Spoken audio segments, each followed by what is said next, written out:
he's perfect for the part that he had to play here. Right. I mean, of course, he's like playing the wizened, the wise mentor to Chris Evans here, but he still plays it pretty cool. Yeah. Diba? And I did like Jamie Bell here. Chris Evans' right hand man. Yeah. He brought a lot of zing to his role. Yeah. Right. Yeah. And I can't remember the name of the two Korean actors, but they're really good here. Yeah. they were so funny. Doing that drug called Chronol. Chronol. And I love the action. The action kicked ass. I was wondering the whole time, how are they going to stage any action inside such a small area? In a car, right? Yeah. And the coolest character there in terms of action is that guy, the guy from Battlestar Galactica, Blood and Chrome. Yeah, the one you mentioned. Lucas Polino, yeah.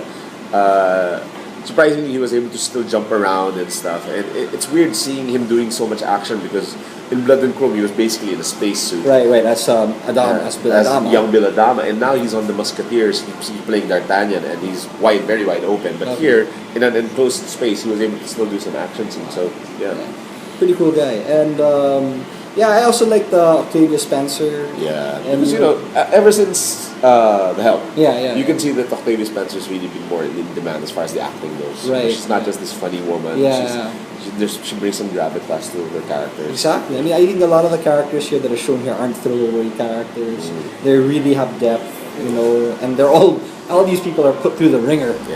In this movie. It's a really gritty, blood and guts movie. Yeah. Dark, very dark. And I don't know. I guess it's the right. There's certain movies that are dark, and I'm just like forget. I can't really stomach it. Right. But for some reason, this is the right type of gritty for me. This it's a good. It's okay. It's just innovative. Yeah. It's innovative gritty, which works for me. Yeah. Even the whole they get into a bit of philosophy here. Yes. About what happens when people are put down to their worst, and I don't know. I liked it. I liked how the philosophy came out, and I was like, wow, brilliant how they did it. I think for me the problem was by the time it gets to that point, it's already near the 2-hour mark, and it's the story's getting slow. So for me, it's like speed it up, guys, speed it up a bit. I have to agree with you. Near the end, even though you see a lot of the surprising twists, you're getting to this point where like parang get it flowing. Yeah. And they kind of like stretch it out a bit when it didn't need to, And there are some dead spots in this movie, but not for it. Almost gets come on, and then they start the action going again. I mean. But despite that, it still worked for me. In the end, it was like, wow, this movie is like nothing that's ever been done before. I think it really helped that you got a multicultural thing going on because it's a French graphic novel directed by a Korean director with a mostly American and British cast. I agree. So for me, this is the best movie I've seen this year so far. I mean, February. It's only Feb, but still, I love this movie. Yeah. So I'm giving it an A-. I give it a B. I give it a B because that was some fucked up shit. I honestly think everyone should watch it just so you can come up with your own answers, your own speculations. But after this, I just looked at JV and Joey and Mike, and they're like, dude, let's grab some beers, man. This is weird. After that, we were drinking, we were having some snacks, and it's like we were still talking about them. Exactly. Which I think is a good thing. Exactly. For me, when a movie's sticking to your head, even after you just watched it, it can be nothing but a good film. Yeah. Nothing but a good film. It's still generally, it's still a good movie. Right.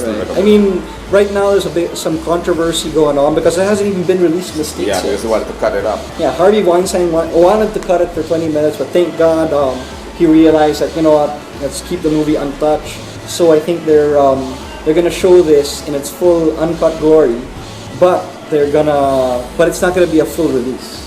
It's gonna be like a platform, what they call a platform release, where they show the different several different art houses, art films, theaters, and then if it really picks up, maybe they'll increase it. Okay. I mean, Weinstein's fear for this movie was that it wouldn't play well to like the suburbs, and maybe he might have a point, But if you cut 20 minutes, you're taking away the essence from Yeah. the movie.